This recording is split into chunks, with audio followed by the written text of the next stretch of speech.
after that, that's when I come to find out that they shot the animals in Beauregard School. When you got When I finally got to Mississippi, that's when I found out, because I had talked to my uncle to see if he ever got his animals back.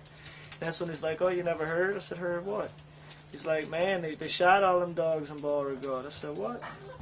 I'm like, "Man," and I knew I left my dog in a locked up room. I thought there was no hope. I thought she was gonna be dead. So like 3 weeks later, they finally decided that they're gonna let us come back in to gather some things.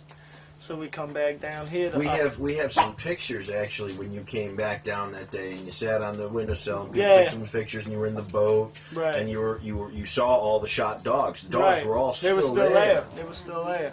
You know, when I walked in that building, I found when I finally come back, that was the first place I stopped. I didn't even come home first. I stopped there. I said, "Well, man," I said, "if my dog's shot, I just want to go in there and get some closure. That way I know and I don't have to look." You thought that one dog, that one white dog, was your dog after it had been decaying for some time, didn't you? Actually, no, because I didn't leave my white dog in that building. So I knew. It was his cousin's. Yeah, it was my cousin's dog who decayed. That, you know, that and was. He was the dog, lovable as pit bull too. Let me tell you, and I don't see how somebody can shoot somebody else's dog. That is just wrong. And they need to take care of that. They need to put whoever did that in jail. Yeah, I think so. They need to. So, I mean, I walk in this building, and I'm like, man, it stunk. You know, there was blood everywhere, dead dogs everywhere. For about a week or two, dead dogs. Right. They already done started decaying. You know, some of them. Man, they shot a little bitty Pomeranian dog. They had to shoot this dog with a 12 gauge because it was plastered to the floor like a rug. It was flat. yeah. And they had dogs that was shot, that was still tied up to a rope, that was tied to something. The dogs couldn't leave. The dog's dead. He's hanging. And they got the rope. He's hanging from the rope and dead. And so I opened that room. And the one room I left my dog in was the only room that no dogs got shot in. There wasn't no blood in the room. I found a 12 gauge shell, a buckshot shell in there. And I picked it up and I read it. And it said, Federal Tactical Forces on the shell. There you go right there. You can't buy that bullet. That's a police-issued bullet, you know. So I took the pictures with that lady. I don't even know. She was from Denmark or somewhere. And she was down there doing a story about all these animals that got shot. Venny, I think is her name. And that's who I had talked to and gave my story to. But I looked at all the animals and none of them was mine. And the one room, the only room that never had no blood in it was the room that I left my dog in. So I was like, well, man, why is my dog not in here? I got an idea that, you know, they was probably shooting animals first before they opened that door. And when they opened that door, she took off. Boom, they didn't get her. And your grandma's dog. And, yeah, and my German Shepherd got out. He got out to school, and the day we come back, he was in her yard. He found his way on home this street. and was in his yard waiting. Right up the street, in the yard, waiting for somebody to come and get him. Yeah. And let me tell you. They was skinny. So, that's like, and then about, what, 2-3 months later, I just got my dog back about a month ago. Yep, a month ago. One of your neighbors, Maxie Nunez. Yes, Maxie Nunez, a wonderful guy. You guys know Maxie beforehand? I know him from around. I really don't know him personally. Actually, that is my uncle's girlfriend's sister's husband. Come out to find out that, you know, but yeah, so I started wondering, well, you know, well, my dog's not in this building. Where is she at?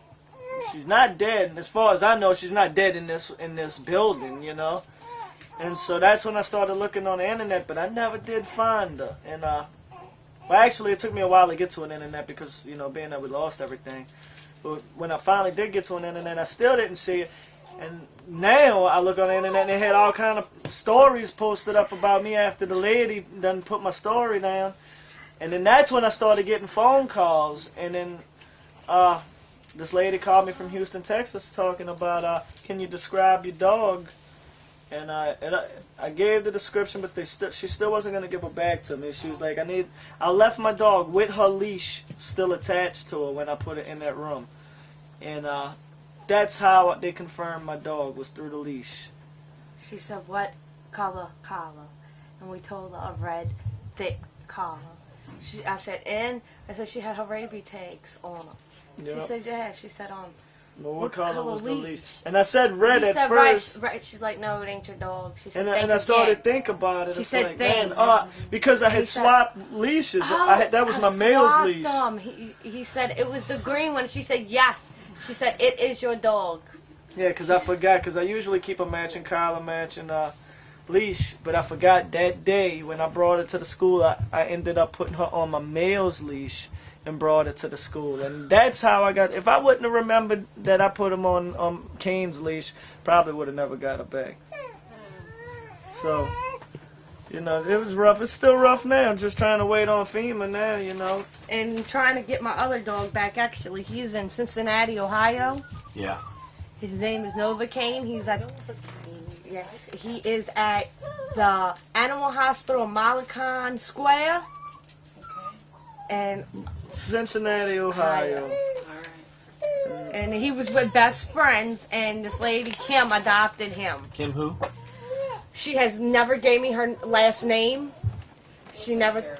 I mean, all she told me was to fax it. But his mother went to her work, faxed it. But that's the thing that kills me. I tell this lady, I don't want nobody else's dog. I mean, this is my dog. I don't. If I wanted that, then I could have got any dog from anywhere, right? So why do I want one from Cincinnati? You know, and I don't want somebody else's dog when I don't know how it's going to react around children. When I know how mine are. But that is your child, right there. That's what I said. You so need your baby back.